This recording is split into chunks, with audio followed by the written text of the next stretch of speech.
Welcome to Tanked Up, the podcast about beer and video games. I'm Ben, here with Lucy. Here again. Hey. Hi. And here again, Aadil. Hey, Hey. it's me.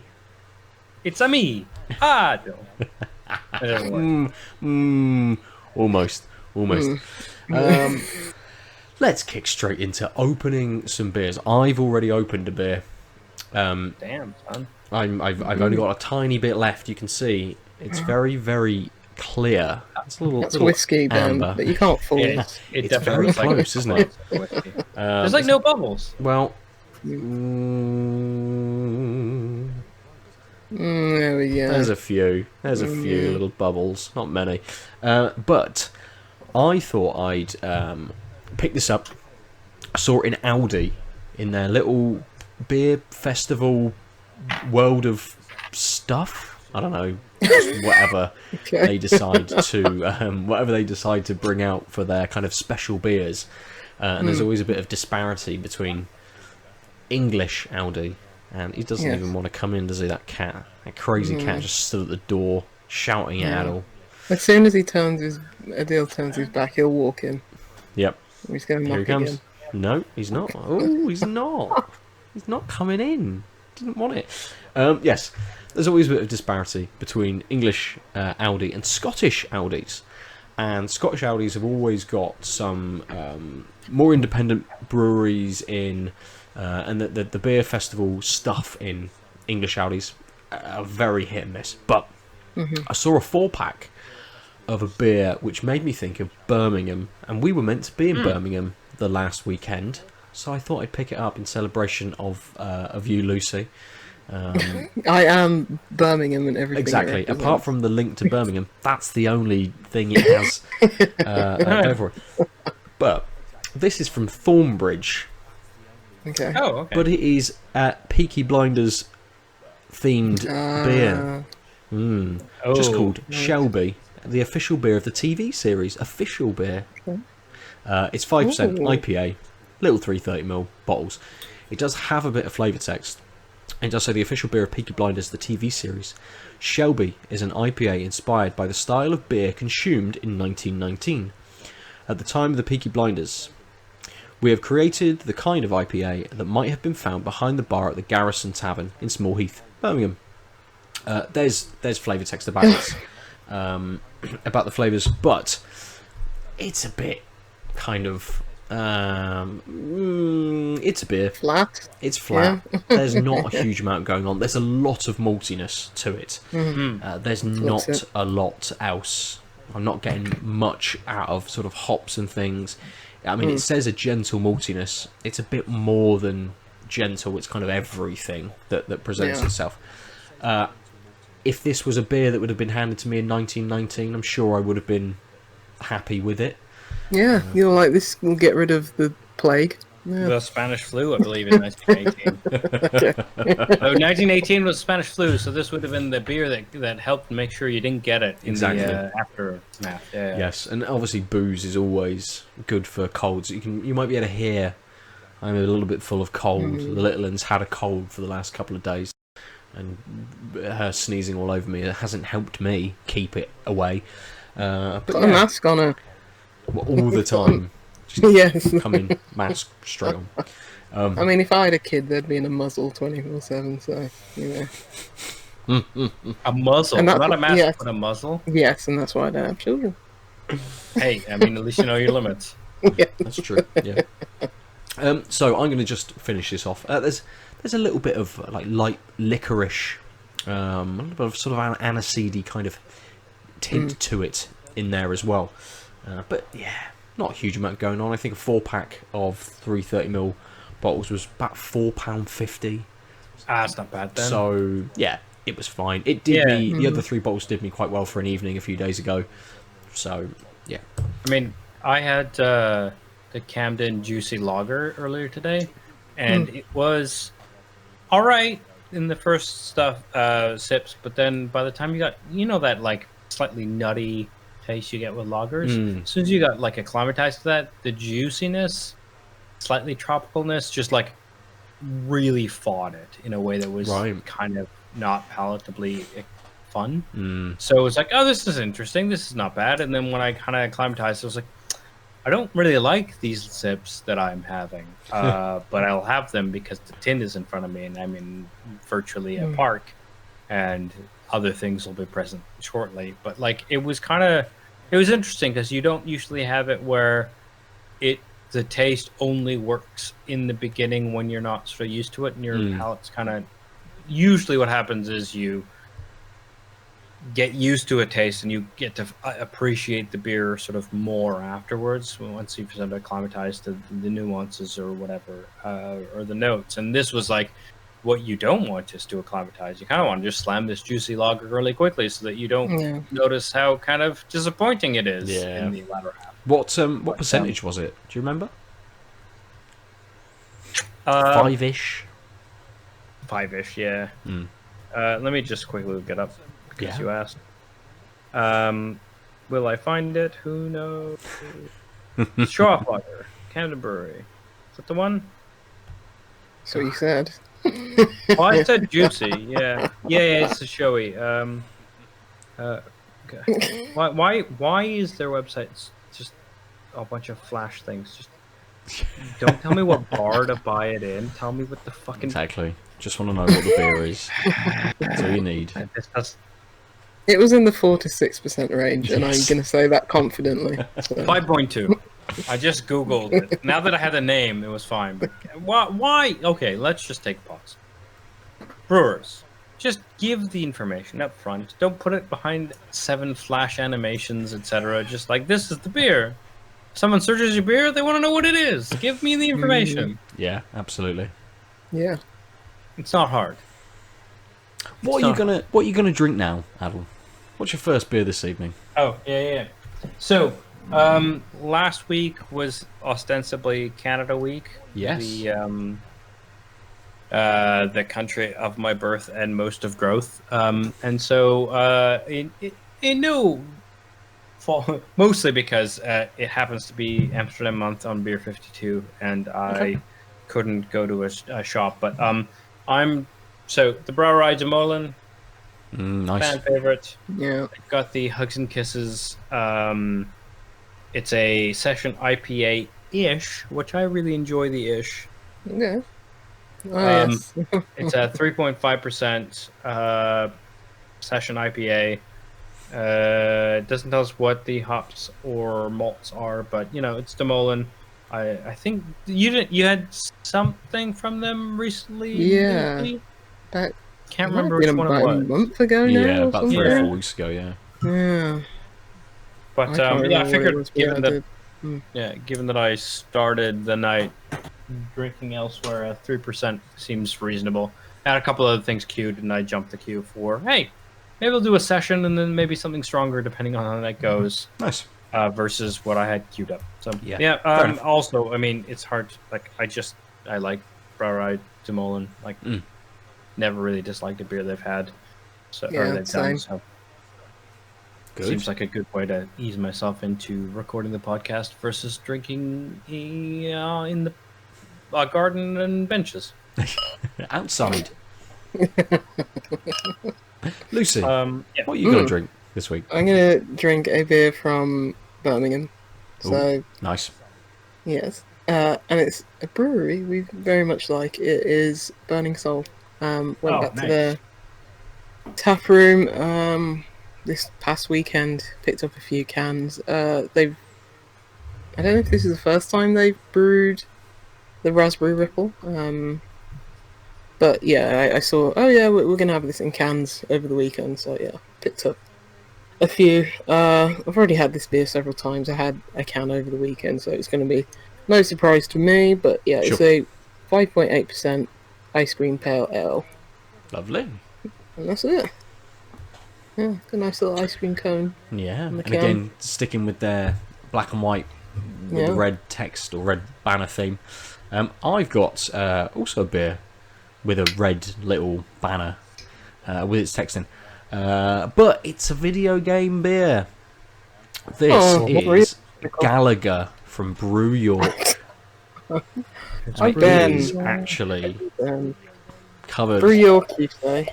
Brew York, mate. Galaga. It's an American pale ale at 4.7%. We're all starting off a bit lighter this evening.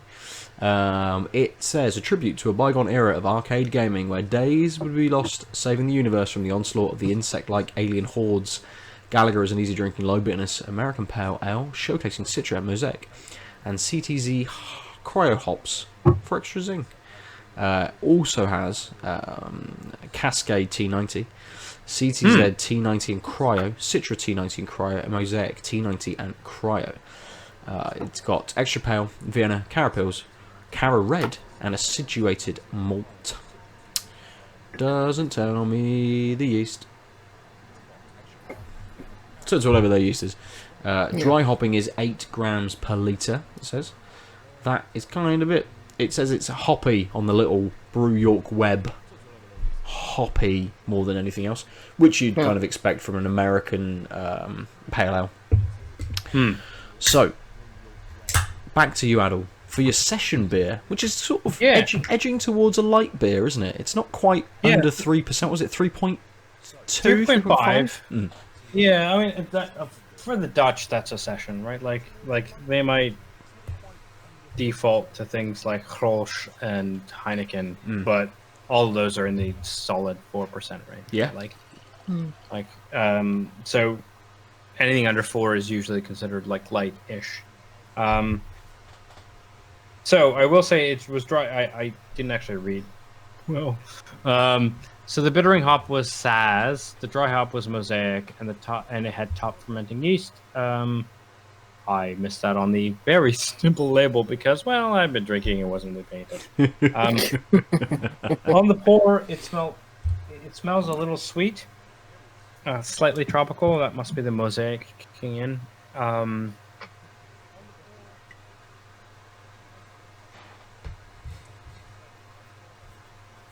Ooh. Yeah, so you get this like slightly citrus tang in, but actually, maybe it's because it's a little like weaker, but like the barley malts in this are quite forward. Okay. So it's it gives that maltiness gives it like a thicker body. Let's say, like it just feels like a stronger beer because it's got that malty, slightly sweet taste, and then you get hit by sort of a light, citrusy bitterness and slight tartness, but mostly it just has this sweetness, and it makes the Hugs and Kisses just feel bigger than the 3% light beer that it is, which is really good. And like, I think because it's more malt forward than I was expecting, I'm not really noticing how like it's kind of thin on mouthfeel because it's 3% beer. Like it's going to taste a little watery, but because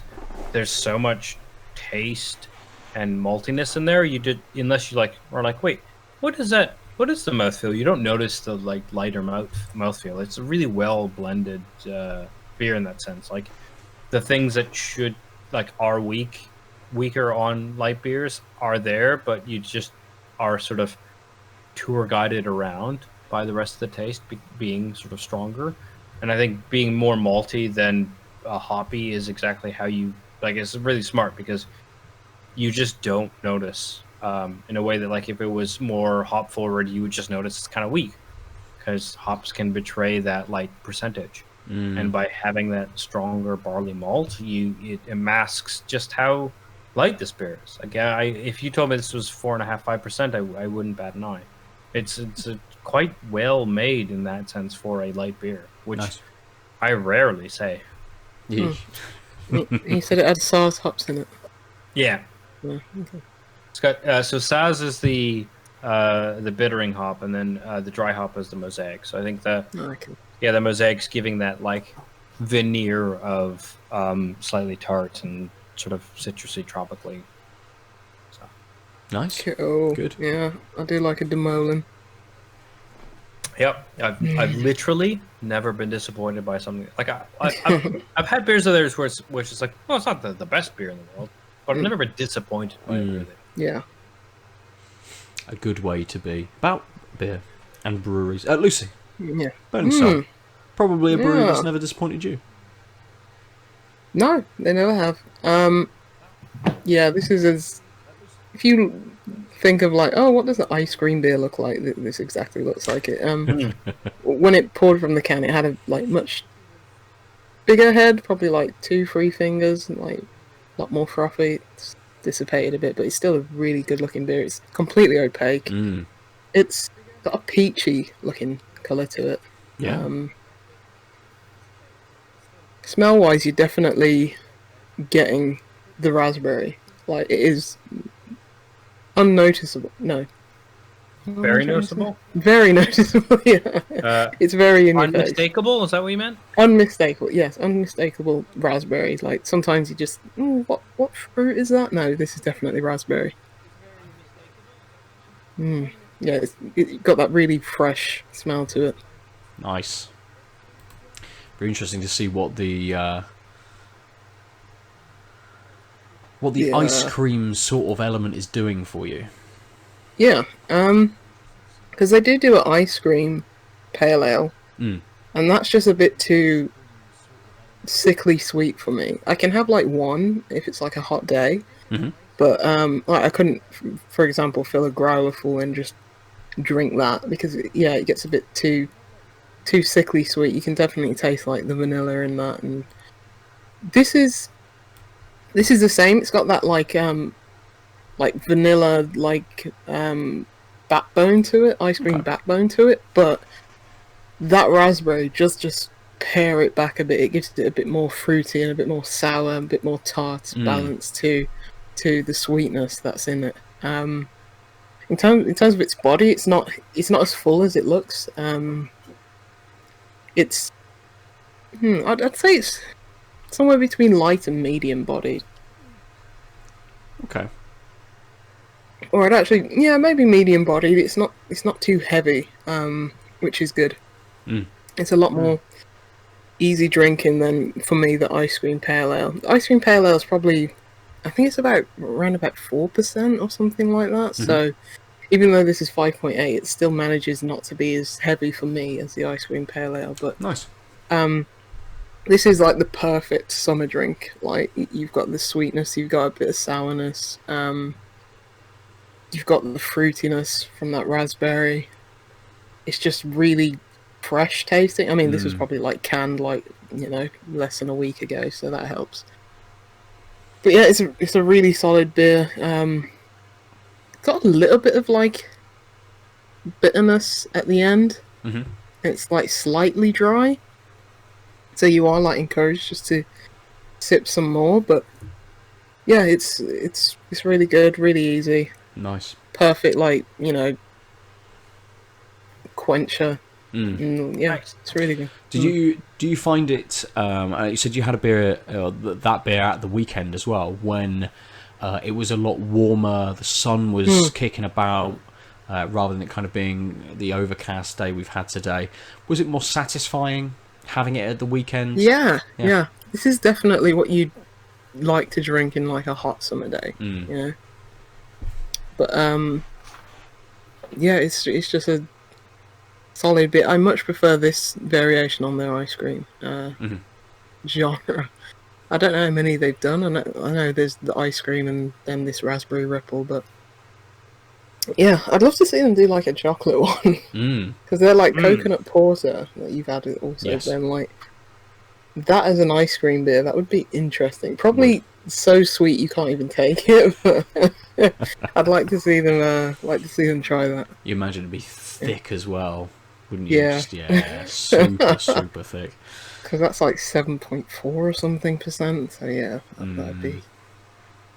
Yeah, I'd love to see them do like imperial stouts. I don't remember if they've ever done like anything higher than like 7 or 8. Can't even recall them doing like a double. Okay. It's interesting. Yeah. But yeah, even still, every time I go to their tap room, what did I have on tap? What did I get for growler fill last time? Can't remember what it was, but it's always nice, Yeah. Always good. You're never going to be disappointed whatever beer that you pick up from them. So absolutely, get a few cans if you can. Nice. So the Galaga from Brew York. When you said about only being canned maybe a week ago at Burning Soul, I had a quick check. This was canned a month ago from Brew York. I know the bottle shop carried this, and they also carried a beer which was I think called Sim Sit E, which was I think a Simcoe and Citra beer from Brew York as well.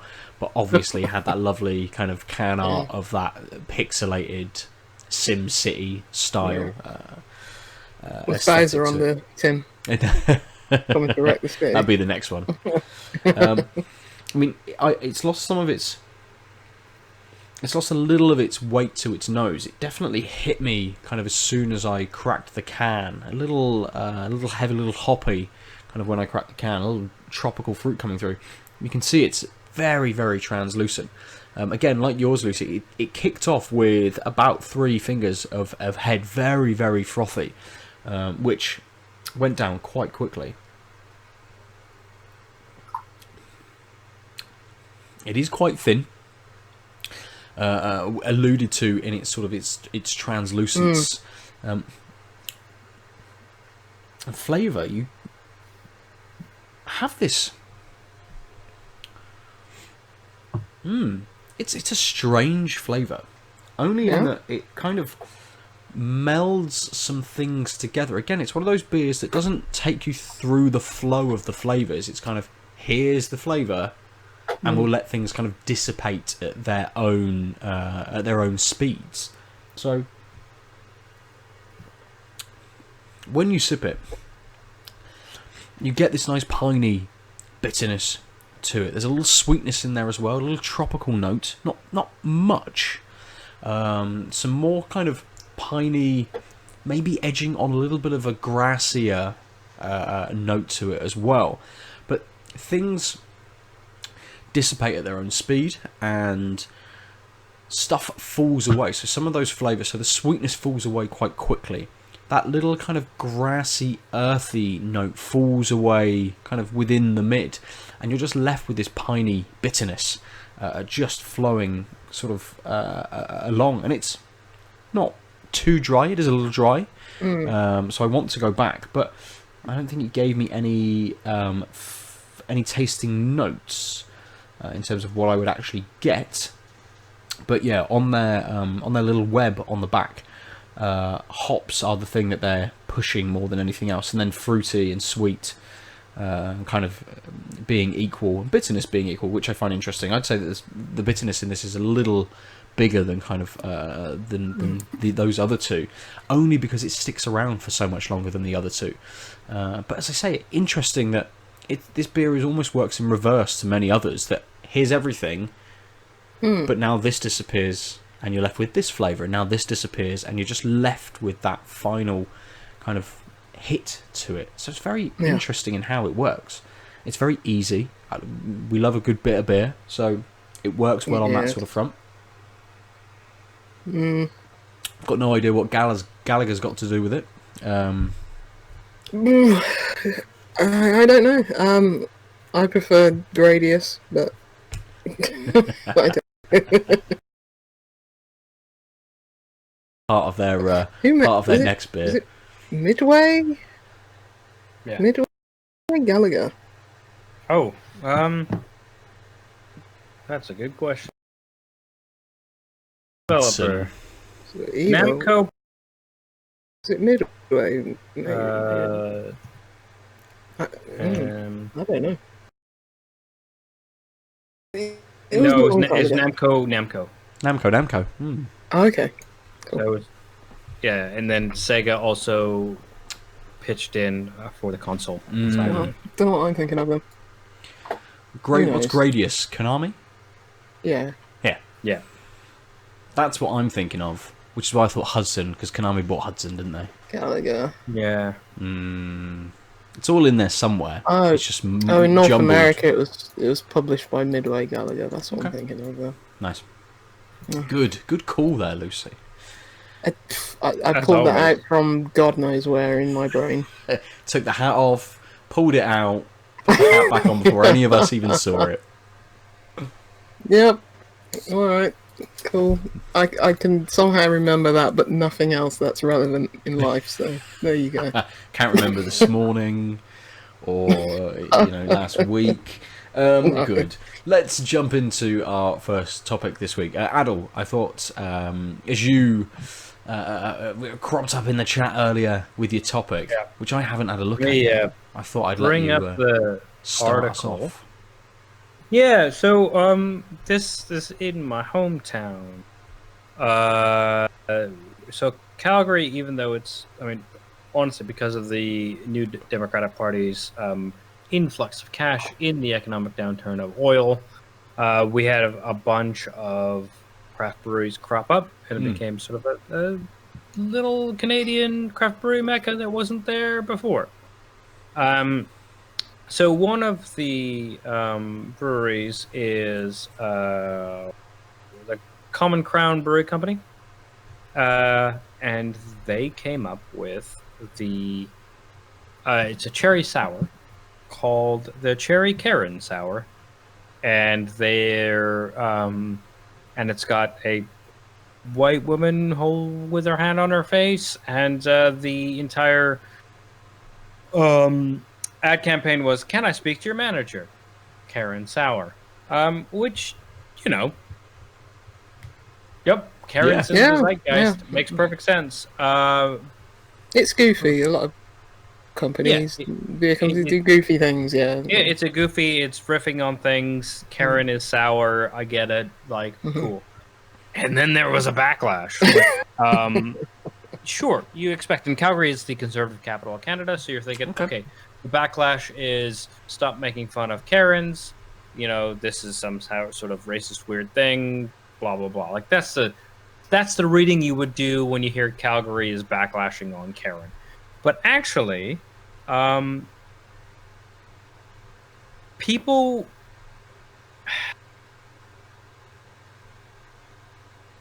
complained from the left that you shouldn't have a beer that praised, elevated, etc. the Karen persona, because that's racist. Karens do racist things, so having a beer that celebrates Karens is racist, and you should know better. I think it was less that. It's more, the stance that the company seems to be taking, and therefore people will take that reaction to it. Well, that's how I read it. So the problem is, people said, there was a couple big tweets that were basically, hey, you shouldn't be elevating Karens. They're bad. They do bad things. They do racist things.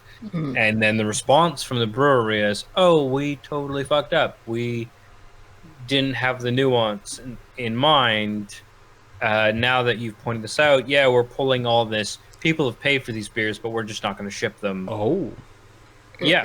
You see where I'm coming at this from is remember the Brewdog pink thing? Yeah. It was elevating women in the space. That on its own, just seeing, this is a pink beer, playing on the fact there's not many women in craft beer and stuff like that, but you're trying to do something towards it. It's then the breweries, not their initial pitch for it, which is problematic. Not totally what they're actually doing. Because when I saw that posted, I looked at it and I was like, "Oh, Karen, that's funny."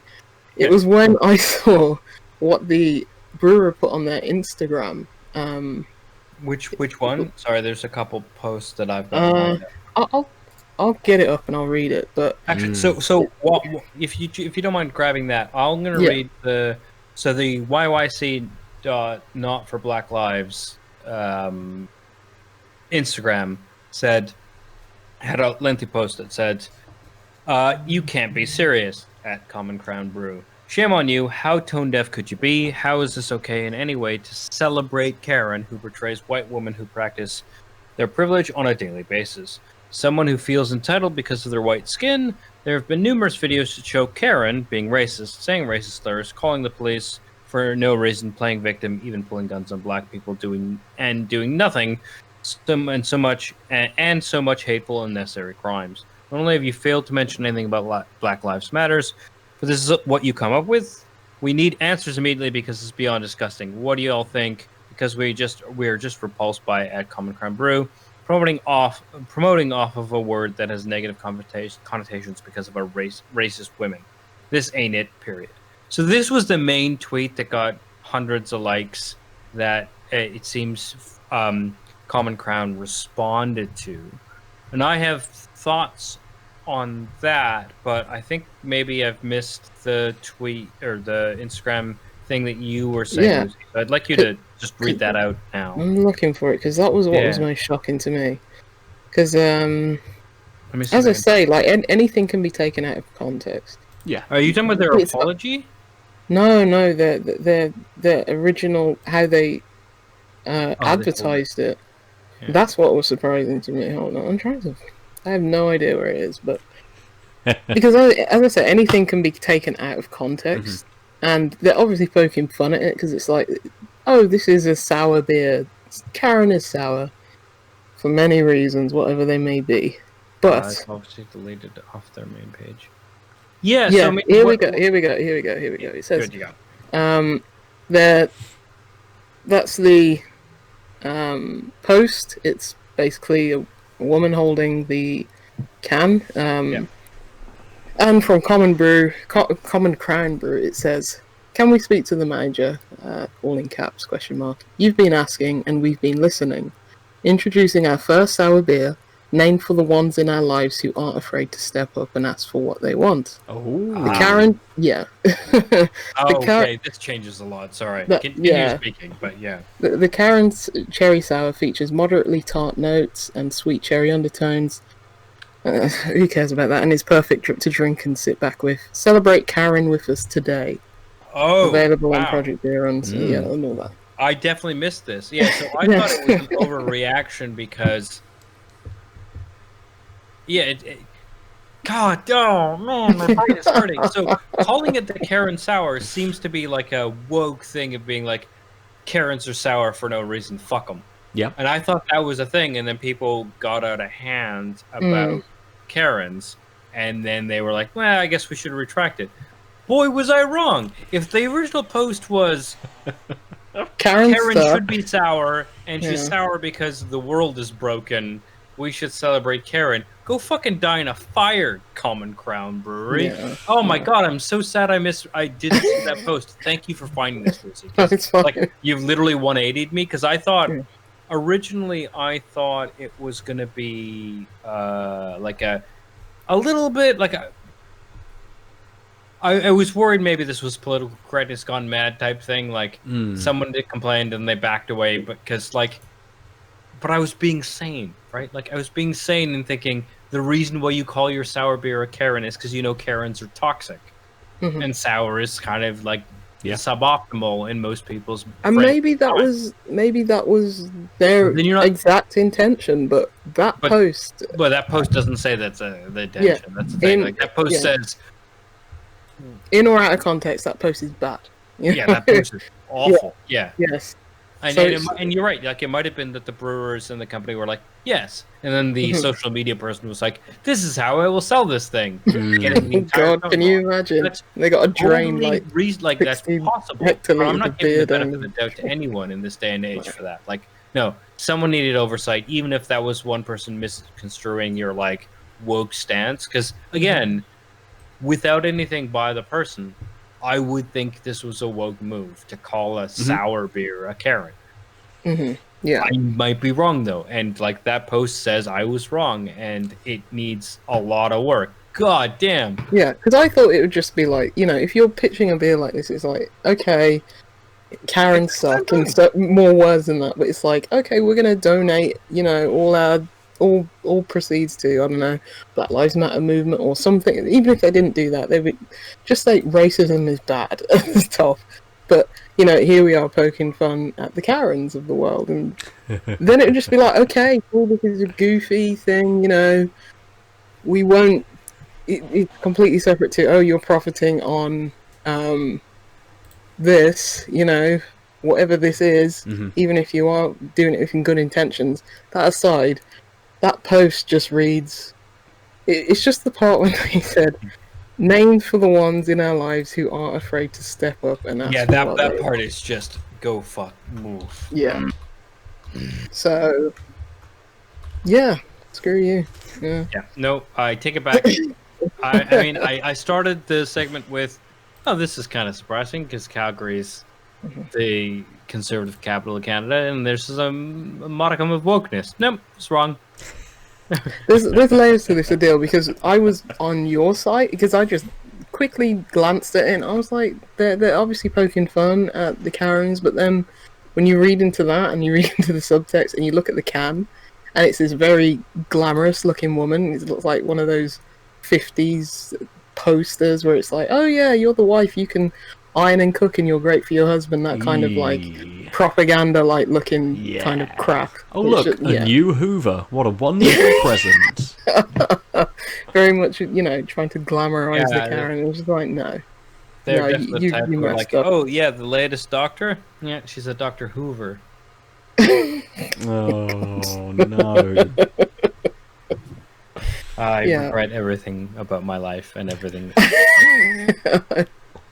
No, Aadil, thank you for bringing it to our attention because it's nonsense. Yeah, so I honestly thought this was a different thing, so I'm really glad that you found that post. Because I was with you, I was like, oh, these people might be overacting just a tad, and then I saw that, I was like, oh wait, no, this person is absolutely justified in their criticism. It seems as well that without having that context that you kind of gave us at the start, Aadil, about Calgary being kind of like the conservative capital, this being a brewery in Calgary, I can see why they've taken, or that is the message that they put across. Like, well, 99% of our stock is sold in Calgary.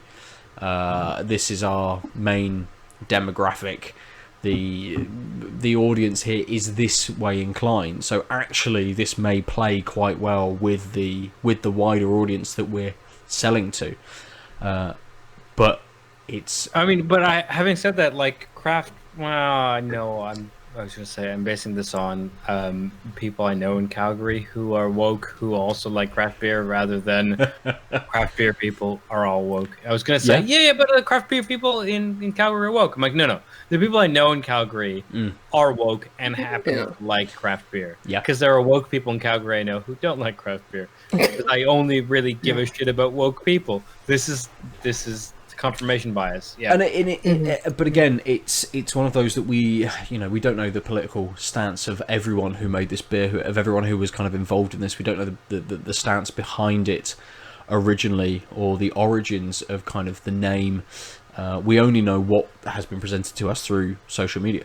So there's lots that you can kind of read into that, whether it is a marketing thing to do with their local demographic, whether it is because it's how they feel, maybe not just a social media person, but as a brewery, as people that work for them, as head brewers, we can kind of speculate a little bit about that. But it's kind of on a broader sense, it's interesting that if this had been a fuck Karen beer, would there have been a backlash against that from the other side, from the right, from there, or from a kind of a base in Calgary that may be a little bit more conservative? Obviously we, the three of us, think very similarly in terms of our kind of political leanings. So suddenly, with that extra information, we're kind of like, no, fuck this brewery. What a fucking stupid move. Don't be dicks. But there must be another 3 people out there talking about this, being like, I can't believe they had to cancel their beer. Oh, and that's the crap thing about it, because that original post, I don't know if they've taken it down. Luckily, the person who was complaining about it screenshotted it and stuff like that. But yeah, they could easily take that out, and it could be judged as, people are overreacting. And it's like, no, you don't have the whole picture. Yeah. So, and that could have easily been a message controlled by the brewery by pulling that down. Yes. And not showing that. But it just reminds me of like The yellow belly beer, is it Buxton and Omnipolo? Yes. Yeah. That beer, like KKK outfit. It's got the white paper and cut and the out eyes, eye holes, and it's like, but they say it's like we're against racism. Yeah. And regardless, okay, they get a pass, I guess. But it's like, just make your intentions clear and clarify it. And I think, as you say, given benefit of the doubt that it was like, marketing versus the brewing team versus social media, community manager or whatever, a lot's gone wrong there. And it points to me that they weren't doing the right thing. Yeah. And they were doing it. They weren't pushing the message that they should have been pushing. Yeah, absolutely. And that does again speak to the kind of the wider movement going on, at least in kind of gaming at the moment as well, with lots of issues in terms of power dynamics and abuse of power, lots of underhand shit going on as well, just in terms of harassment and stuff of like employees for big companies. It is definitely a time, and I think that post kind of calling this out, it is kind of right on the money, that it's a time in the world where shit like this cannot be kind of put out there, irrelevant of which kind of way that you lean. You need to read not the room but the whole fucking world at the moment, and actually take stock of who you have working for you, what kind of messaging you want to be putting out there, how you can protect the people, the other people that work for you, and actually getting into rooting out any kind of issues that you might have, and thinking, this brewery may not have any actual issues there, but just fucking think about it. Just think, this is not the message that we should be pushing at the moment. And it's kind of a small point in a much bigger conversation, and quite it's not that big of an issue, really. They've pulled it now, whether they've realised a mistake and they've thought about it versus just saying, people didn't like this, let's take it away. Hopefully it's a moment for them to kind of reflect and think, we shouldn't have pushed this message. Let's rethink what we're kind of doing here in terms of our marketing and all of that sort of stuff. And it'd be interesting to delve into other beers that they've released and kind of see what the marketing around that is. And again, on a much wider kind of conversation, it's been only maybe the last 18 months that more people have got behind the idea that derogatory and sexist branding, beer names, pump badges, labels and branding isn't acceptable anymore, and has been being pushed kind of across craft beer, especially in the UK. I don't know about sort of the US and stuff, but definitely from the people that kind of like that we follow in the UK craft beer scene, that is definitely a turning tide. But on a world stage, I don't know, but it's something that kind of what needs the funny to thing just is like, you know what the funny thing is? It's like, there's just no need for it. Like, at the end of the day, like, as you're saying, like the branding with like very scantily clad women or whatever. It's like, you removing that brings in a bigger audience, which means is better for your bottom line at the end of the day. And it's like, oh, these two people who would complain about it, they never bought your beer again. You gotta balance these things, and all businesses care at the end of the day is their bottom line, how much money they're getting. So it's like, why wouldn't you just make everything more open to more people? It boggles my mind. But yeah, shall we end on something funny? Yeah. And a joke. Oh. I was just I can't remember what I was reading, but when I saw that like CD Projekt Red are like now the biggest developer in Europe, and they overtook Ubisoft, and I was like, yeah, probably because there's going to be like 10 people left at Ubisoft in like a week. Everyone will have resigned. Oh, they're draining. Ubisoft do seem to be draining the swamp. Apart from Yves Guillemot. I mean, how can you? No, he's untouchable. How he's can you like run Jesus. a company and not know this shit's going on? Like how's that possible? Yeah. He seems so innocent. Maybe he didn't. I don't know. It's. But I'm glad that they're shaking things up. Yeah, absolutely. It leans quite well into something I was going to touch on this evening, but we may return to it later. Maybe we'll have something a little bit lighter to talk about for the next like half an hour or something. How are we all doing for beers? How are we going? I could do it for another one. Yeah, after that. Let's crack another beer. Let's crack another beer. Aadil, you look ready. What have you got next?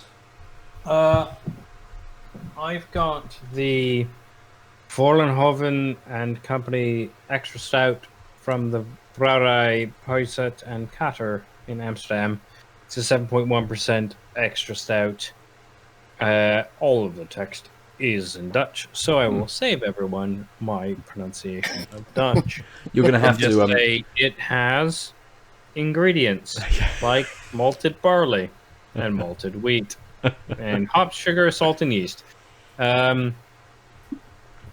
So I mean, it's another classic sort of Dutch Brouwerij, small brewery beer, but it's an extra stout, and it is. So the last beer was 3.5%. What do you think of the extra stouts ABV is? 10.5%. I was going to go high because of the extra. Yeah, but again, 8. it's still Dutch. Oh, 4.5. 16%. Oh, this is fun. 24%. It's 7.1. Okay. Yeah, so It's getting there. It's strong-ish for a stout, right? But still, like again, the Dutch like their beers a little weak. Weak is strong term, but like just low ABV. So 7% is quite strong for a Dutch beer.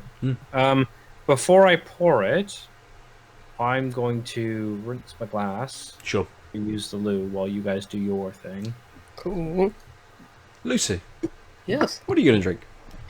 I have a beer from Brew York. Oh, nice. It's not the Galaga.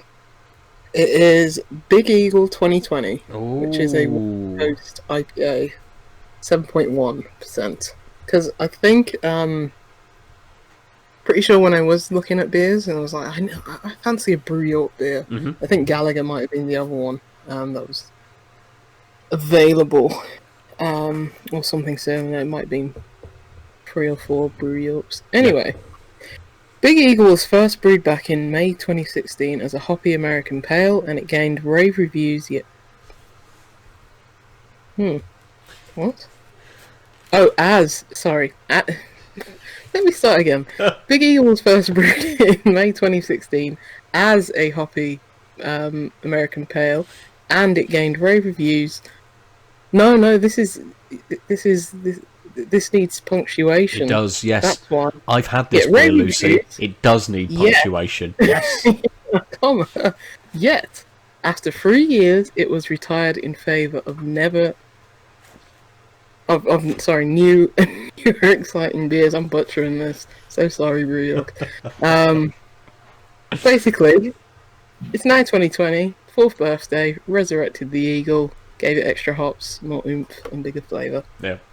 Hops are CTZ, T19 Cryo, Centennial, Equinox, Simcoe. Malts are Pale, Crystal 150, Dextrin, Torrefied Wheat, and Acidulated Malt. Yeah, I'm on the little spider web. This is mostly hops and fairly bitter, so yeah. Nice. Yeah, I did. I took all that time butchering Brew York's flavour text, so you good, you didn't miss much. Well, that's it. I mean, it's good because the beer I've got has got no flavour text.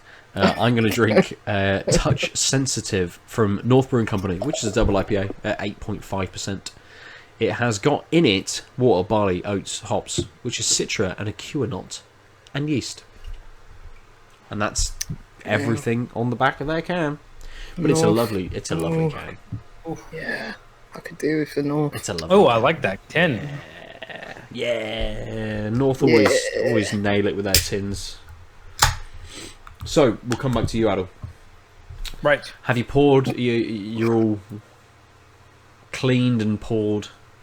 Yeah, I mean, the pour was a little quick, so like you can see that this mine was also bad. stout is like quite heady. I mean, but also, I mean, I think it's worth looking at. Like, this is quite a structured head. It's beautiful. It's yeah, it is gorgeous. It's kind of washed out with the strong light I've got on my left, but it is not going away anytime soon. It's really, really like just like I said, a structured head. Yeah. The nose, just even like from a couple inches away, gives you a strong, sweet maltiness.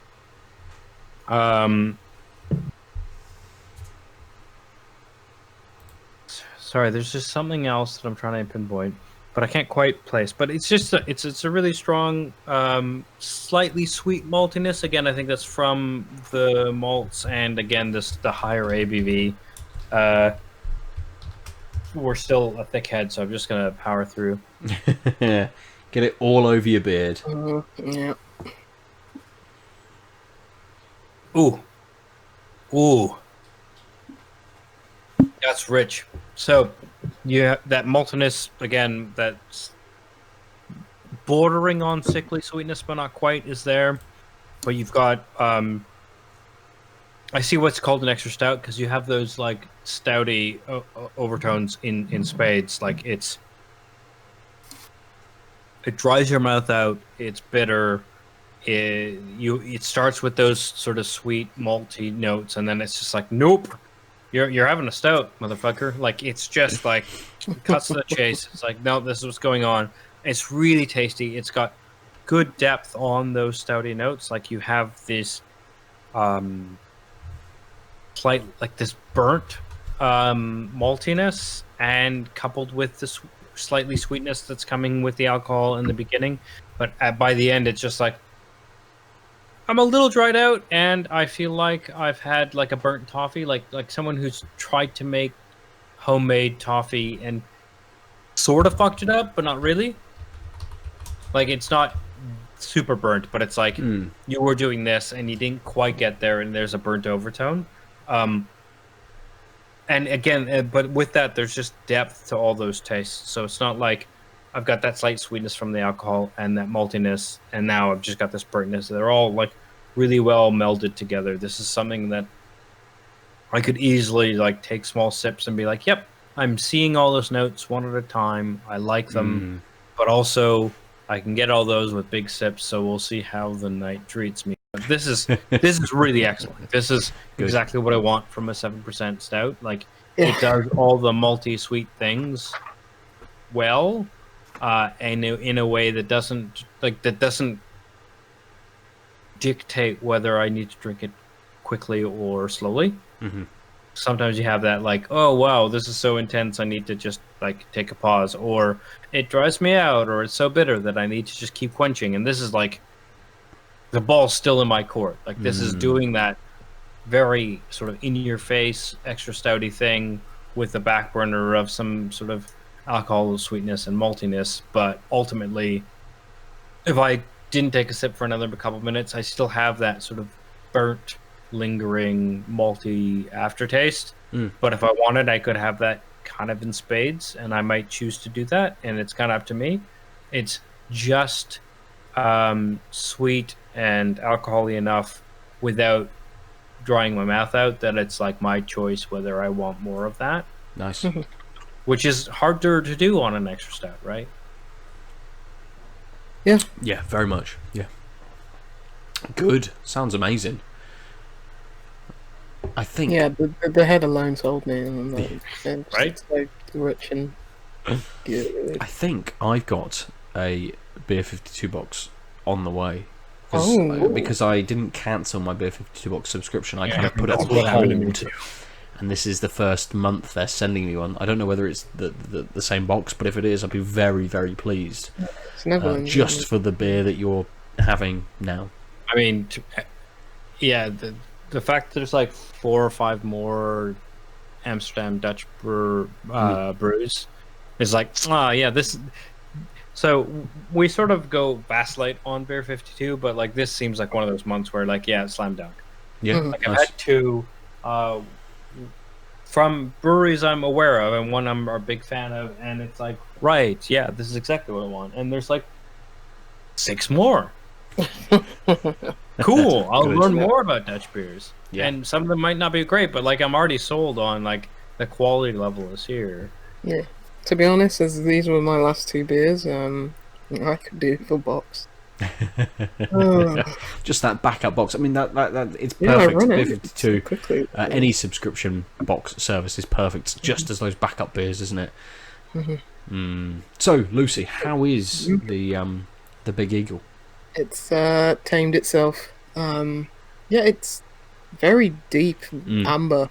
Almost looks like a red ale. It's slightly hazy, but it's still a bit clear. Does look very nice now that the head's settled. I do like that colour differentiation is really nice as well. That deep sort of red, amber, brown liquid with that like just crisp white head. Yeah, it's not even slightly off white. It is just white head. Yeah.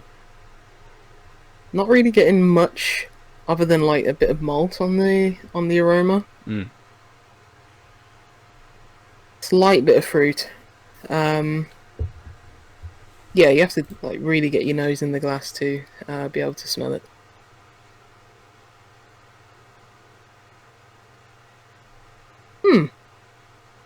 Oh. Yeah, this is... I just had a look at the can again. West Coast IPA, yeah, that makes a lot more sense. More than East Coast or New England. Ooh, it's got that nice bitterness. Nice bitterness at the end. Nice lingering bitterness, but start of the flavour, it's not as punchy as I'd probably want. It's not as fruity. It's mostly malty and a bit metallic taste at the start. It's not got that like horrible metallic taste that like some cheap like lagers do. It's not quite that. It's got that nice earthiness to it. That's that nice bitter earthiness that I really like at the end. I remember similar things. I don't remember the metallic hint to it. I definitely remember everything else that you're saying. I think this is one of those beers that is on my best of beers this year list. I don't know if I'd rate it that high, but I really enjoy that like really earthy, like really heavy bitterness that you don't really get a lot, and that is like that West Coast style. They usually have a good balance between fruitiness and then yes, you're still getting that bitterness at the end. It doesn't shy away from that, but this is I'm definitely getting that bitter earthiness, and that alone for me is elevating it. I don't even need like a good initial taste when the lingering bitterness and earthiness is there. I think maybe the metallicness, maybe I was conflating that with like earthiness, and a bit of maltiness. I don't know, but as I say, it's not a bad thing, even though it's mostly construed as a bad thing. But it's quite smooth. It's not. This isn't carbonated at all. Like, not in a bad way, but like it's not got that fizz. It's not got a lot of hoppiness for me. It's quite smooth, but I like that. Yeah, this is a solid bit. I can see why it's in your best of the best for the year. Because I miss beers that have that are unapologetically like bitter and earthy, and have that like really grounded taste to them. But this is definitely doing that. 7.1%. Like, I think I can definitely taste the alcohol in it, but that's not going to stop me from drinking it very quickly. Yes, so. Yeah. I think very similar things. I think when I had it, it just hit a very good note with me, and that earthiness was really something really good about it. Definitely. Yeah. Really, really good. Good. So, touch sensitive from North Brewing Company. It's an interesting beer. So it has a really light nose, really light, and it's got that little bit of those kind of slightly more bitter, slightly stewed tropical fruits about it, but with this hint of sweetness in there as well. And I can't, on the nose at least, pick out whether it's kind of a combination of something like pineapple, where you can have that sweetness, but you can also have that kind of bitterness to it as well. It's very, very kind of thick. It's not quite custard, but it's sort of it's getting there. I think it's got some viscousness. Is that what you're trying to say? It has got a little bit of viscosity to it. Not a huge amount, but a little bit. And I think just keeping it from being too viscous, it does have a little bit of carbonation in there as well. So it's another beer which hits you with that lovely, lovely piney bitterness. But it has all of these other kind of fruity layers to it as well. So there's a little bit of pineapple in there. There's maybe a little bit of sweetness from something like passion fruit. A little bit of mango. Not mango, sorry. A little bit of melon as well. A little bit of bitterness from some melon in there. But it's kind of... It's almost layered. So you can pick out all of these different things going on. And I think unlike the Brew York, which I had first, which was like, here is the flavour, now it starts to unpack itself. Here, this one presents itself all quite quickly to you, but they're all quite distinct and quite easy to sort of pick out. Well, there's a little bit of sweetness here, okay, there's a little bit of a bitter sort of stewed fruit going on here. There's a lovely bitterness, a lovely piney note to it as well, and it works very, very well with that viscosity, with that slight crisp carbonation it's got to it as well. Makes it a really interesting mouthfeel too. It's not just thick; it's kind of thick with a crispy, bubbly nature to it, which is interesting. I think the hops were Citra and Acuanot. Getting a lot of the Acuanot through. Okay. The Citra maybe just giving a little bit more sweetness, perhaps.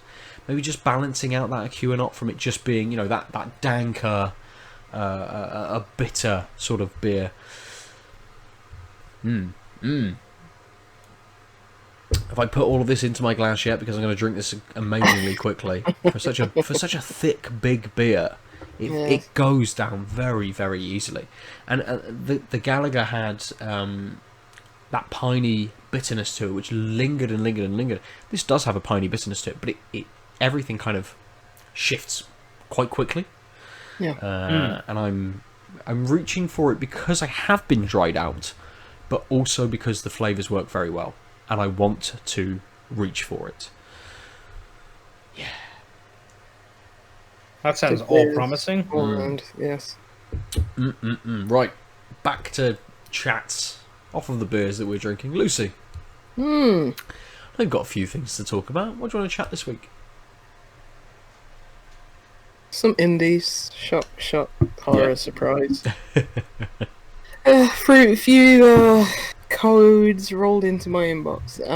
Nice. I first want to talk about George Batchelor, who... Aadil, you played Far From Noise? Did you? One of the... Yes. Yes. The didn't very finish though. topical. Surprising. No. Oh, sir. But yeah, George Batchelor, who started working for State of Play, who made... I know you've played Cammy, Aadil. And, you know, the folding paper game. Yeah. It's great. I mean, it's great, but also, I was not good... It's one of the few puzzle games where there was like, so you didn't need to pass all the levels to like go to the next tier, but there, like, my completionist brain was like, no, you can figure this out, and like it was like alphabetical, so it was like tier A, tier B, tier C, etc. And on tier C it was like there's just one that I was just like, nope, I don't fucking know how to do this perfectly. And like there's ways of passing it with like least number silver, of moves, which is probably, like you got through it with 2 extra moves or 1 extra move from the optimum, and I just stared at it. It was like, no, I need to figure this out. I can do this. Like the gold version is like two moves, and I fucking couldn't. And my brain is really bad for this type of game where, and I played the like further levels, but my brain was just like, no, like finish level Go C back, before yeah. getting to E. Even though you've unlocked D and then you did enough on D that you unlocked E, it was like, no, figure out what you did wrong with C. And it was like, I can't. I don't know how to do this better. And that's why you go on YouTube and look at a walkthrough, which is what I had to do for certain levels. Yeah, and I really envy you for like not having any guilt about that. No, why would you? Sometimes usually I look at like the first 2 moves or the first. Yeah, move, and it's always something dumb, and it's just that was the game where it was like, for some reason, like my obstinance was like, you should be able to figure out. Like it's so early in the game, like this one you should figure out. And then it's like, no, it can't. So then I progressed further along later, and then but I kept coming back to that puzzle that just ruined me. And I think it proved to me exactly what Lucy's saying is, stop putting your like self-worth or anything large on some shitty puzzle. Just like, yeah, you didn't get it, cool. Either do a walkthrough or just move on. The worst part is like I didn't need to do that puzzle to go further in the game, but my brain was like, you did get a gold on that one. You got a gold on like everything before that and everything you've done since. But this one puzzle you haven't figured out gold. So maybe you should just stare at it for more time. And then you hate this game, and then you stop playing it. Can tell it's stuck with you. Yeah, it was real bad. Lucy, anyway, what's this new game like? Developer. Yeah, State of Play. Yeah, they make really fun games. Yeah, Kami 2, Luminosity, which is like a papercraft. I don't know why I'm talking so much about this developer. Inks is the name of that paintball, like paintball pinball game. Anyway, yes, he started working for State of Play, and this is one of his side projects called Bird Alone. And Aadil, you're talking to an animal. It's not quite was it a moose in the first one, or a deer in Far From Noise? This is a parrot. But what I didn't realize is that it's like more of a wellness app than a game. It's sort of you have this parrot who's very like wide-eyed and optimistic, yet just says like some really deep and thoughtful things every now and then. And you check in with him like a couple times a day, and I think you can make music and write poetry, and I don't know how long I'll stick with it because, but I think it is very good. Just as like, you can get notifications on your phone like, he's ready to say something, and just check in with it once a day, and it's got like some uplifting quotes and stuff like that. And it's perfect for these times that we live in currently. Like, if you just need like a little pick me up now and then, but yeah, it's less of a game. It's not you're continuously talking like philosophy to this deer. It's this very upbeat parrot. He starts off by saying, can we be friends? And it's like, no, we're actually best friends. So it's like he's very straight in, light-hearted. Yeah, straight in. He doesn't mess about that parrot. I named him Jasper. I don't know why, because I thought someone would name a parrot Jasper. But yeah, it's really colourful. It's got that very, even though it's its side project, it's very State of Play, like really, really colourful, a lot of primary colours used in it. Art style, and it's got this nice tilt shift effect. But yeah, I'll stick with it a bit longer. I've only played it for a few days, and he's not said much. Jasper, as he says, is a slow thinker, so I have to wait until he says a bit more. So I might check in with that later. Just having a quick look, it appears to be iOS only. Was this through Apple Arcade? No, it's not Apple Arcade. Yeah. That thing where you Android boys have to wait a bit longer, but yeah. Or wait till it comes to Steam. Yeah, it's a weird one. I wouldn't exactly call it. Well, what is a game? Everything's a game. It does gamify some things. So, but yeah, it's definitely more of a wellness app than a game, in my opinion. But that's one game. Another game that came across my way was a game called The Great Perhaps, which I don't know what that title means. I was drawn to it because it's got kind of a art style that was very reminiscent of like Valiant Hearts. Ooh, nice.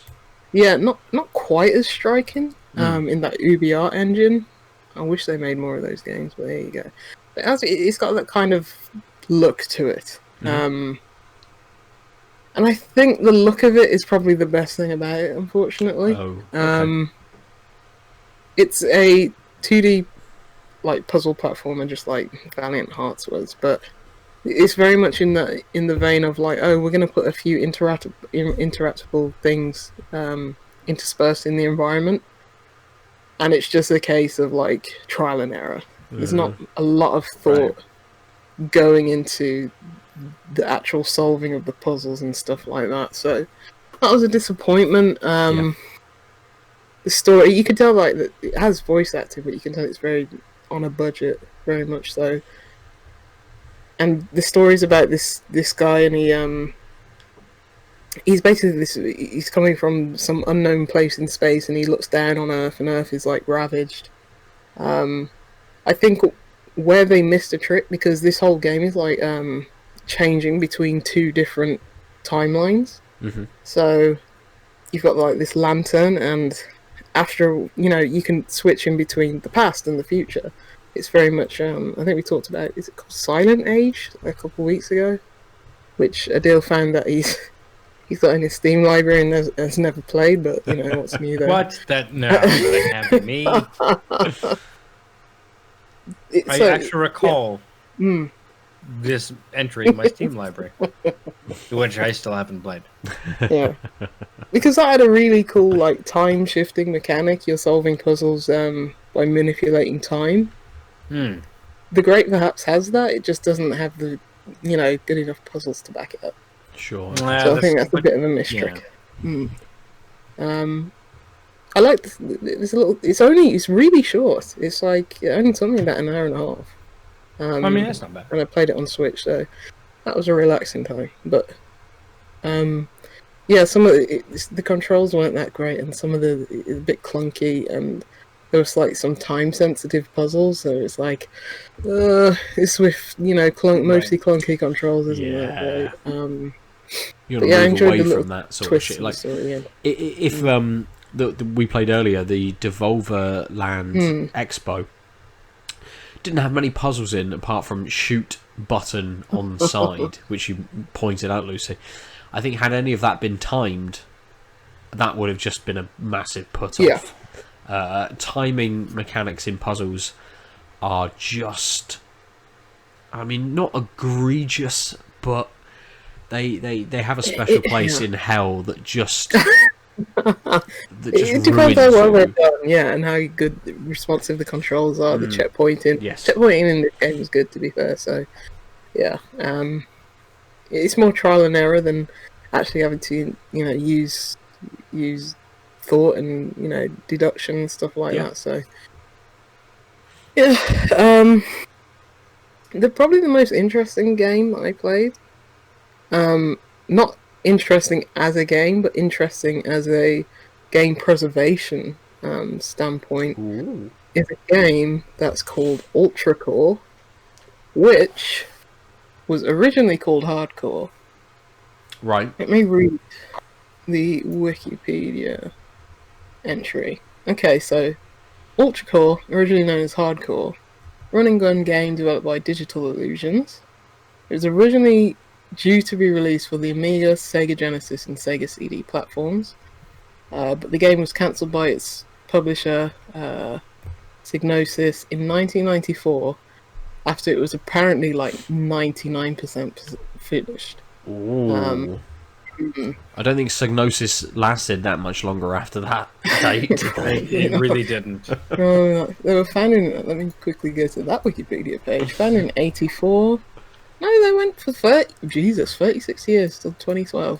Did they really? Yeah, don't know what else they published. I just always remember the little owl. Yes, yeah, it's exactly that, an owl. Did they publish Zool? Games. When was Zool? Oh wait, they're in alphabetical order. That's much easier. It's right at the end. No. They published Zombieville. Oh, they published Shadow of the Beast. Wipeout. Oh, it is Wipeout. They published all the Wipeouts. Yes. Mickey's Wild Adventure. Lemmings. Quite a few Lemmings Zool games. was by Gremlin. Okay. There you go. Gremlin graphics. 36, yeah. A Bug's Life's on PlayStation, I remember that.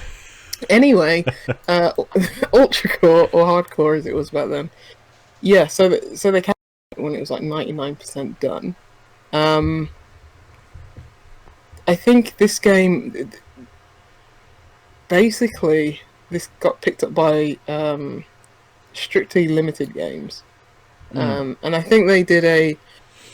actually, it says here on the Wikipedia, doesn't it? Yeah, they published it. They published it to the Mega SG, which is the FPGA console. So it's on cards, but it came to Switch, and I think it's coming to PlayStation 4. Okay. It says Vita as well. Jesus. I mean, it may At come some to point. Vita. Yeah, it's coming. But yeah, I played it on Switch. But it is very much that kind of like 16-bit. You know, it kind of reminds me aesthetically of like, I don't know, like Alien 3 or something like that. Like very like biomechanical looking enemies, like these robots and stuff like that. And it's basically like Contra hardcore, let's say. Sure. Not as nowhere near as flashy or colourful because, well, look, I played a few levels and it is very much like all that, those browns and greys and dark greens and stuff like that. But yeah, it's got that like kind of bullet helly kind of side-scrolling shooting. It's more open in that you're, you know, looking for key cards. There's, you know, these big sprawling for like what sprawling would have been in like 1994. These large levels where you're having to look for key cards and having to open up doors with, you know, security panels and stuff like that. So it's a bit more open. But yeah, it is very much that like kind of very much spray kind of gunplay. You pick up different types of weapons. It's like, oh, I've got the spray gun now, or I've got the gun that, you know, shoots bigger lasers. it's very much in that vein. Is it a kind of a game, not just in that sense of its time, but also in terms of the controls? Is it on a 360 arc? Is it kind of that the 8-point? It's got the like everything but underneath you, but I think that was added to this version. I don't think it had like that kind of twin stick mobility in like the original. I think they added that. Yeah. So they've put in a few quality of life points to bring it up to be able to release on these new consoles now. Yeah, except that they didn't add in a save function or anything like that. And so it's like, oh, I just wanted to play something else like the Great Perhaps, and yeah, I either had to go to the end of that level and, you know, finish it, otherwise, you know, none of my progress would have been saved. And even if you do finish a level, it's like when I'm sure when you open it back up, you can't get back to that level. They have, you know, back in the old days, kids, we used to have to put in codes where you wanted to go because we couldn't save back in the day. Yeah, because there was no way to save state, so all you could do was tell the program, hey, here's a string of 16 characters that describes exactly the situation that I was in when I quit. That's called a password. So it'll give you the number of rings, the number of lives, and the character who was there, and the level. So I have one life to get through through the next couple levels, because that's what I ended with. Kind of thing? Yeah. So it's like, I think the game's relatively short. but it's like I wish there was just like a save function, or I don't know, level select or rewind mechanic, like in a lot of virtual console games or whatever. Yeah, it's a bit of a mish trick there. So it's like, Right. what are you doing? Like, if you're bringing this to a modern audience, Go you've all the already, way. if you've added like actual gameplay, like shooting mechanics to it, then why can't you just add in a save state? But yeah, I think it's interesting. It's like, oh, this never released, but now it's here now, and it's good. It's we should be doing more of this. I mean, this was a cancelled game, but considering if they said it was like 99% done, that's a lot. Yeah. that's just like a few weeks of well, probably days back in those days, but like a few days of polish, and it would have been released. So it's crazy. But yeah, it's very much that vein of like, here are the Sega, Mega Drive, Genesis games that Right. want to be Contra Hard Cuts, but just nowhere near as cool. Yeah. Yeah, I suppose that's part of the problem, isn't it? When you are looking at kind of game preservation versus new games versus kind of what has come in between, to try and put something out which kind of does enough, almost. Enough's a good word, yeah. Yeah, which doesn't kind of just make you think of older games. But yeah, it's a difficult one. It's a difficult one to kind of not have that the sort of the older issues and the connotation of being an older game. Yeah, it's a cool thing that it's like, oh, this is a game that is ostensibly a 1994 game.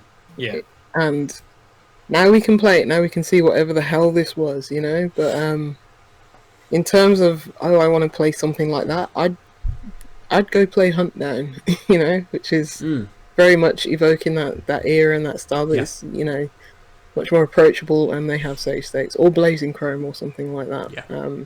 So I think that this seems like a very fun. I think there was somebody who absolutely wanted to see this come to life again, and it's like, oh, isn't that a cool thing? But I think they could have just done a little bit more to make it, as you say, a more enticing product.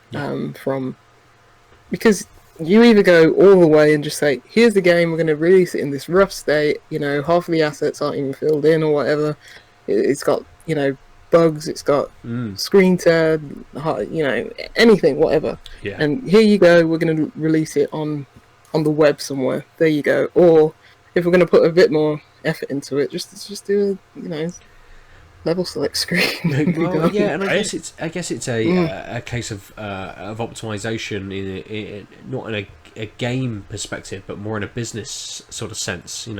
What do we put our time into? What do we think we're going to get back from this? What is our payday versus the amount of effort we're putting into to this? And I would assume something like this, whoever owns not the name, but at least the product, because obviously the name has had to change for some reason. Whoever owns the code and the product has thought to themselves, I'll do a few bits and then we can put this out there. We've gone through certification with Nintendo, if you say it's on PlayStation, with Sony as well.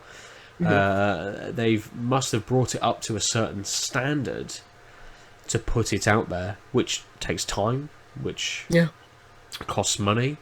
So it's a difficult one to know where that line is, where that limit is, of when you stop and think, right, we just got to put it out now. I mean, and that's not even a preservation issue. That's just an issue across all games, really.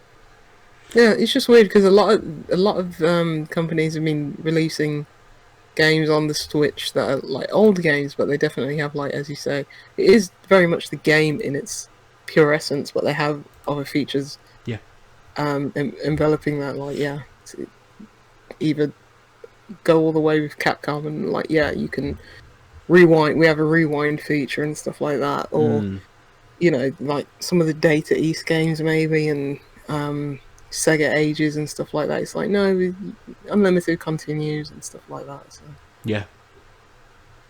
but man, just thought it was interesting. Nice. Yeah, definitely. Yeah. Good. It's crazy. I really want to know what the I think one of the reasons that they said that they cancelled it was because, like, we're on the precipice of, like, the 32-bit era. This may not sell, but it's a perfectly competent game. It's one of those. So, yeah, interesting. And again, interesting that it was a Sega CD game as well. Ah, yes, back in the day. Crazy. Yeah. You know, 4 people own Sega CDs, so. Yes. But other than that, yeah, I've been playing Metroidvanias in the vein of Curse of the Moon 2, which is great. Yeah, have you finished that one yet?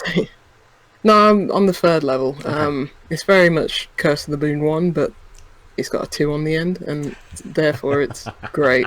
So I can't believe how, like, it was announced and then it was like, yeah, it's out. Yeah, in, like, 3 zero weeks. fanfare. Yeah. It's really good. They've got a good formula there. They can release one of those every year for the rest of the time. It's insane how long Curse of the Moon took to come out in terms of kind of being a crowdfunded project and all of that sort of Ritual stuff. of the Night. Yeah. Yes. Yeah. And then Also suddenly you're very like, good. oh, here's the next one. Have it. Yeah. Here you go. A year later. Yeah, they should just do this on and off for every year until I die, and I'll be happy. You're done. No more games needed. Because I went back and also played Metroid Zero Mission on the good old Wii U, which is... It's a remake of the first Metroid, and it is very, very, very, very, very, very good. A So good I'm in that Wii mood. U game. Yeah, I don't want any new video games, I just want the old Metroidvanias. Don't give me any That and Captain Toad's Treasure Tracker and you're done. No more Wii U games needed. Yeah. You're not Give wrong. me one of those. Give me the second one of those. 100% it. It may come. Who knows? No one knows what Nintendo's going to do in the next 3 months, let alone 3 years. You're right. We got that Origami King game. That looks alright. I might pick that up at one time. Is that a Paper Mario game? It is. Yeah. I've never played a Paper Mario game. Well, there you Too go. RPG-ish for my liking. but it's got like, yeah. I might check it out. That's it, Lucy. You can drop The Witcher 3, never to return again. I've given up again. Yeah, no, like that game's too long. It's very good, very good stories, but the combat. Yeah. No. Because I turned it up to like medium at one point, and I was like, no, this is still very boring and shallow. You're not wrong. I'm going to put it back down to easy and just... I'm not going to throw any and just eye of muted creatures. Yeah, and you have all these potions and oils. It's like, I don't need any of this, even on medium. You just slash the thing and roll. And yeah. I hear Adam, like stomping up my stairs, ready to beat me up for cursing the witch. He's there at your front door already. He drove from Scotland. It's kind of a good point to launch into kind of what I wanted to talk about, which has kind of run through this whole episode, really, from kind of the beer chat to kind of lean back into games and shitty gaming practices. And I wrote something last week, not deriding gaming companies as such, or you know, the gaming industry, but kind of at what point do we like take a stand against this sort of stuff? Like, you know, people have been saying for years, and I think it's like a kind of funny slogan, you know, like vote with your wallet. If you don't like the shitty business practices of a company, don't buy their don't games. buy the game they make. Don't buy the games they make. I don't think maybe they put their slant on it, but I've been doing that for years. Oh, no, absolutely. It is definitely something. I think they just, kind of funny at least, just kind of sloganed it almost. And I think it's kind of one of those where do you draw your own very personal line in this? And I'm becoming a bit more not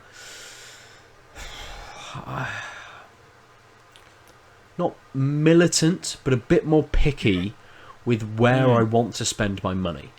And Aadil, you and I chatted over the Cyberpunk trailers a few weeks ago, and Adam in the Discord shared an interview where the CD Projekt Red, and they've come under fire before for their kind of cultural representations and things like that. That maybe Cyberpunk has got some pretty shallow characters, pretty caricature characters as well. We're talking about we mentioned earlier the issues with Ubisoft and the just cultural issues that they have within the workplaces. And I've got an article about Naughty Dog and what I want to see from them next, coming out on Thursday, which touches on crunch and the issues that they kind of have as well. And at what point, do we decide, well, I'm just not going to pick anything up from this developer anymore? The stuff that kind of came out about CD Projekt Red kind of had me thinking, well, do I really need Cyberpunk? Do I just walk away walk away right now? And it made me think about it. The reason I wanted to bring it out was today I ordered Ghost of Tsushima this morning. Yep. And I have... Are there reviews tonight for that? The reviews came out today. Yep, some of the reviews out today. It's sort of mixed, but it's high-ish. It's mid-80s, low 80s, roughly around there. Lots of people saying that it's enjoyable, but it hits a few of those open-world tropes still. But as a different stance in something that I would not have picked up on, some people have made comment about its depiction of Japanese imperialism and the ideas around other Asian critics being able to get their hands on this and critiquing it from a certain standpoint. And surely they would have sent out copies to Japanese press. So they probably have sent out copies to Japanese but I think press. It's about how free the press feels like they can participate. But also, Japan. It's always been a thing. A lot of reviewers are straight white males. Yes, very much. Yeah. So you want more representation, but it's about understanding what kind of representation you're then eliciting. Going, this game is very much entrenched in Japanese history and depicting that in a certain way. Let's just give it to Japanese critics. Done. Not giving it to critics of other East Asian countries, which may have been poorly affected by kind of Japanese history and stuff.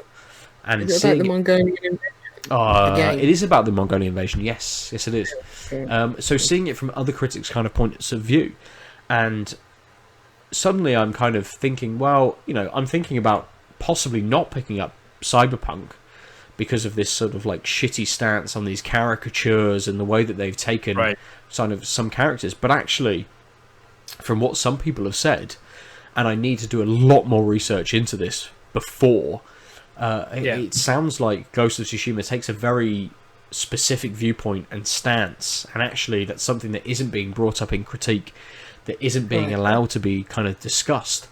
And I would imagine that there's lots of games where we just don't get the kind of critical discourse around it, that it comes from a minority that may be affected from it. And it works in various sort of ways. So The Last of Us Part 2, I've read other articles which say actually the trans perspective that comes from kind of Lev's character is actually quite good for the trans community. And these communities will have varying sides of things and varying opinions, and there's always kind of lines that we as a consumer have to draw in where we take that stance. at what point do we do that? At what point do we make that stance? At what point do we think this person's view is more in line with mine than somebody else's? Why do I support this person versus this person? Like, and I think this is good. It's very good in terms of critical discourse and questioning kind of what we're doing and the purchases that we make, considering 5 billion games release a year. Yes. I think it's much easier to do with like bigger profile games, and I'm in a very fortunate position where I don't really buy many big profile games. So, and hey, I could be buying many indies where they have questionable work practices or abuse. When I look at like Night in the Woods, and there's a lot of controversy about that came to light later. It's like a lot later. Yeah. It's like it's very hard. You have to take it on a case by case basis, and sometimes you just can't draw a line. And sometimes you can't. It's like with buying from big beer companies who own like stuff like Beavertown and Magic Rock. It's like, oh, this company's has they're giving money to these questionable to nefarious people. This other company might be doing that. You just don't know about it. So it's very hard. But I think if whatever your reason, if you've got that conviction, like, go for it. Like, if you're not wanting to support Cyberpunk because of like the caricatures that they're portraying, then that's a good enough reason. Like, it doesn't have to be any more. It doesn't have to be any less. Doesn't have to be any more. It's that line that you draw under Cyberpunk doesn't have to be the same for, like, I don't know, even The Witcher 5, So it's like it's a tough one to call. I don't know. It's very hard. I think you have to take it on a case by case basis. Yes. Yeah. It's very hard, like, thinking, because when you were saying that about reviewers and stuff like that a lot of that goes down to the publisher themselves and the PR agencies, not exactly Sucker Punch themselves. Yes, yeah. Do you want to not give Sucker Punch the money due to extenuating circumstances that they can't control? It's a slippery slope, and it's like you can't have the same thing for everything, because you will literally be not boycotting, but you won't be buying anything. Yeah. Everyone has questionable and questionable work practices in the whole of the gaming industry. Yeah, no, I mean it's true of the gaming industry. It's true kind of across the board of all industry as well. You can get into the real minutiae of stuff and think, well, how actually was this game funded? Well, it got some funding from the Arts Council, the UK Arts Council, or something like that. That's funded by government tax. The UK, the British government, currently have flip-flopped on their stance on selling shit to Saudi Arabia to fucking kill other people. So now I'm not going to support anything funded by the Arts Council, so I can't support any of these games. Like, yes, absolutely.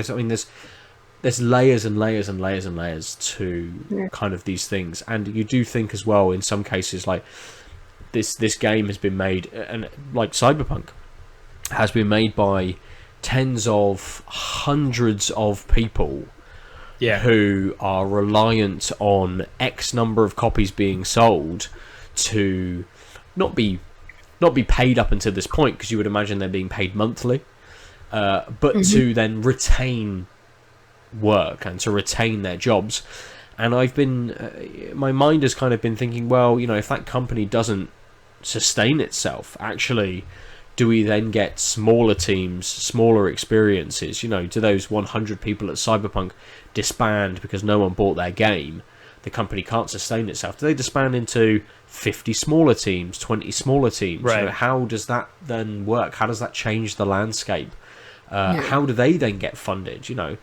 Can you can only support, you can buy one £50 game versus buying £20 games, or that kind of way that you're able to support certain people, certain teams, very much plays into that idea of where that line is and the morality that you want to kind of impose upon these games and these products. And I think at least I kind of end my article coming out on Thursday by saying the only way things will change is if people keep questioning and people keep telling these companies that their practices are shitty and that they need to do something. And very much around the idea of Naughty Dog with Crunch, and you've got to say to them, just take another 6 fucking months. Just don't, there'll be pressure, at least from them, from PlayStation, from Sony, to do more. But then tell them that you don't need to fucking worry about it. It's even more systemic than that. Like it's the culture. Yeah. At that studio. And yeah, as you say, like, speak out about it, like retweet Jason Schreier's articles when they come out about like crappy work conditions and stuff like that. Yeah. Maybe don't curb your own enjoyment and enthusiasm for like a game. Like, buy it if you want to, and don't feel guilty about buying it if you want to. Because guess what? There are millions of people who are already going to buy that game and have no idea that video games are made by people. Yeah. Right. Yeah. I mean, that's the big thing, right? Because people don't get the supply chain is labor intensive. Yeah. Yeah, and so don't feel bad about it, but maybe just retweet those articles. Question directly, like devs directly, but how about this? What are you doing to combat this and stuff like that? And just try and make sure people who would not otherwise be aware of it be aware of it. But, it's rough. You don't want to punish people who have got nothing to do with these crappy practices or anything like that, but at the same time, it's easy to feel powerless in that point of view, but and it's hard for something like that is so. Not many people, I think rightly so, like with stuff like big budget media, there's no need for people to care, about fully practices and stuff like. If it's something bigger, like it takes a big shift for things to happen. Like when it's something so as obvious and insidious as something like apartheid or something like that, then yes, people can rally together. But when it's just like, I don't know, someone talked bad about somebody on this Marvel film, right? It's very easy not to for like the general populace and other people not to care and to turn a blind eye. And I'm not, I've done that. Like, who cares? I've been someone who's like, oh, who cares? But it does matter. But it's like, it's hard to rally enough people around that. I mean, look at how many stupid people say, oh yeah, I'm gonna boycott the next Miss Marvel, I don't know, Superwoman, whatever film, because there's a woman in it or something like that, and 10 people don't go see the movie and it breaks every box office record. It's very hard to care about things that seem very surface level and very menial. Because when you're thinking of video games and not systemic like racial oppression and stuff like that. There's very enough people to care and so. Yeah. I don't know what we're gonna do. I didn't buy The Last of Us, so it's fine. No. It's on your hands, Ben. Well, hopefully not blood. Maybe just some tears. I mean, I can probably deal with tears, but I don't think I can deal with blood. What about sweat, blood, and tears? Sweat's fine.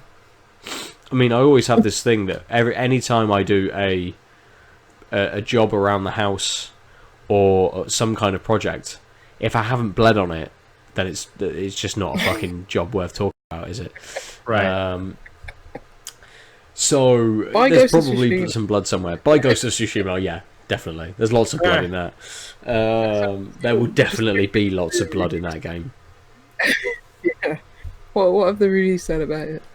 They've just said it's generic open world or something? Some reviews have said, I love the open world, it was brilliant, I loved how full it was, Others have said there is some critical discourse around this which isn't being addressed whatsoever. Some have said, it's got some cool systems, but in a tired, older, open world sort of setting. You know, there's a very, very mixed. Days Gone with Samurai. Is it Days Gone with Samurai? Has anyone made that comparison yet? No, I haven't read that, but I have read a couple of reviews, and I have thought exactly that. Okay. Well, to be frank, Sucker Punch, for me, are just average developer making average games. Yeah, you know, and to make another average, and to make another average game understandable. You know. I've enjoyed, to a certain point, some of their games, but they really run out of ideas fast in their games and stretch out for another 20 hours. So, yes, it will be interesting to see whether... I'm not... That is the reception. Yeah, it'd be interesting to see whether with Ghost of Tsushima you play 5 hours and experience everything that you then will continue repetitively do over the next 30 hours, if not more. People like that formula. People like Assassin's Creed games, and are huge and sprawling and do the same thing. So yeah, I can see why people would very much like that, especially now when they just want to turn their brains off. Yeah, completely. And leading then from the conversation that we're having into Ubisoft. No, we're not going to touch that today. Fuck Ubisoft. Until they make a Splinter Cell game. Exactly. They are making a Splinter Cell game, Lucy. Didn't you see Sam Fisher's cartoony face going through some kind of thing? See it, and they said the article headline was Ubisoft continues to troll Splinter Cell fans. That's pretty great. That's exactly what they did. Weird. Is it a mobile game? Mobile game, Elite Squad or something like that. Yeah. Go to hell, Eves. I'm gonna wait for the next Jim Sterling video to come up about fucking Ubisoft. That's. Oof, yeah. It's that point and clickbait article where it's like every Ubisoft game review. It's still the same. Someone posted that and they said this was written 7 years ago. Right, let's finish there. Let's talk about the beers that we have drunk this evening. Aadil, we'll come to you first. Yeah. I really like the Hugs and Kisses by Brouwerij De Molen. It's also one of my favorite breweries. But I think the Vollenhoven Extra Stout just clinches it. It's a heartier beer, 7%. It's doing the extra stout thing, but mostly the Hugs and Kisses was like, hey, you'll be surprised this is only 3%, and that's kind of what I traded on, while the extra stout was like, hey, this is doing all the things you want and more. And so like I like both these beers, and like if you want session strength IPA or similar, like you cannot go wrong with this Hugs and Kisses, because it's so easy to drink and still feels like 4 or 5% IPA. It's not really session strength on the palate, but the Vollenhoven Extra Stout is just like much more. It's just more well-rounded, more interesting, and even though it's 7%, like it toes the line exactly what you want. Like it still feels like a 5-6% beer. It's a little more like boisterous, a little more forward, but doesn't overstay its welcome. It just does exactly what you want from a stout that is sort of a little stronger than the norm. Perfect. Nice. Lucy, how about you this week? I'm going to give it to the Raspberry Ripple. The Big Eagle was very nice. I've just finished it just now. I think it's probably because it was just a bit more heavy. Obviously, the more percentage and having that like real bitter, earthy finish. It probably made it a bit heavier. But yeah, the raspberry Red Bull is just so easy. It's like you look at it and you think that's going to be a thick, heavy, viscous boy, but it's very well balanced by that fresh fruitiness and the tartness of the raspberry, and just it's really well balanced. So yeah, repping Birmingham. Gonna give it to the raspberry. Good. I think I'm going to go with my second beer, which is the North Touch Sensitive Double IPA. The Galaga from Brew York was a nice beer. That's good as the gradient. Yeah. It would have been much more interesting had this beer from North had been called Gradius. The Galaga did an interesting thing in terms of peeling away flavours and letting them fade out to just leave you with stuff. The Touch Sensitive was just a really good beer. Very, very easy. Gave me lots and lots of layers of things going on. Had a lovely viscosity to it. Had a weight to that double IPA style as well. And maybe went back a little bit quicker, the Galaga as well. I think both, in the end, were probably just as dry as each other, but I was reaching for the double IPA to get the flavour more because I wanted to than with the Galaga, and I reached the Galaga because I'm like, oh, it's interesting what is going on in terms of how the flavour kind of disappears for a lighter beer.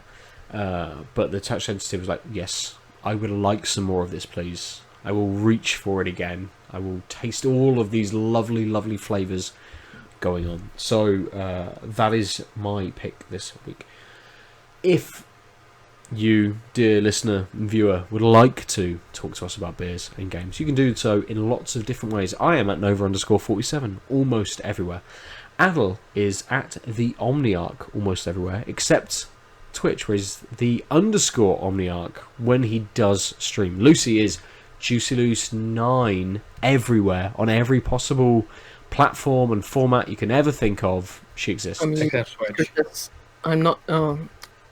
Sorry, I was going to say I'm not ubiquitous software. I'm just ubiquitous. Hey.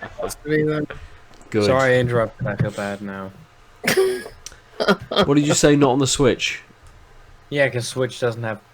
That's true. But for Lucy, they've changed it. Yeah, that's probably fair. They haven't, because Nintendo's stuck in like 20 years ago in the past, and and we are at Tanked Up Cast on Twitter and on Instagram.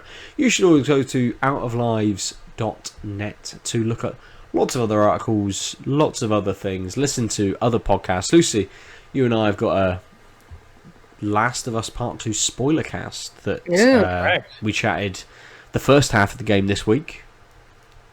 Second half next week. Next week, I really enjoyed that conversation. Go listen to it. Yes. Do that. I've got an article going up Thursday. There's lots of other stuff for you to go and read and get involved in the conversation around games and TV with us as well. You can also go to our Discord, which will be linked somewhere in the YouTube, maybe not in the text of our description of our podcast on your app. Maybe not. I don't know how that works. It'll be there. Yeah. It's somewhere. You can find it. Go to the Out of Lives Facebook page. I think it's the pinned post. There it is. And come and chat to us about games and beers. Mm-hmm. I've just run through that amazingly quickly without allowing either of you to finish this week. Do either of you have any final finishing thoughts? Is there anything you want to say? Anything inspiring you want to leave the listeners with, apart from fuck Ubisoft? Gosh, you shouldn't have said. Oh gosh, Ben, when you said that, I literally just pulled up my browser and I remember reading this article about them using a Holocaust quote to promote the Watch Dogs Legion. So no, I don't want to talk about anything else. Oh shit! Yeah, because I think I'll end on Ubisoft stock. Oh, I've been saying this for years. Not just their games. Just them. Just them. Yeah. Ooh. Aadil. So bad. Jesus Christ. Is there anything it's a lovely face that you pulled. Is there anything that you want to say? Nah, it's fine. Fuck Karens and fuck supporter Karens and enjoy beer and be responsible. Good. I mean, be responsible is a very good finisher for this episode. For this week, we have been Tank Tab. Bye. Bye. Wear a mask. Ciao. Definitely wear a mask. Yeah. www.outoflives.net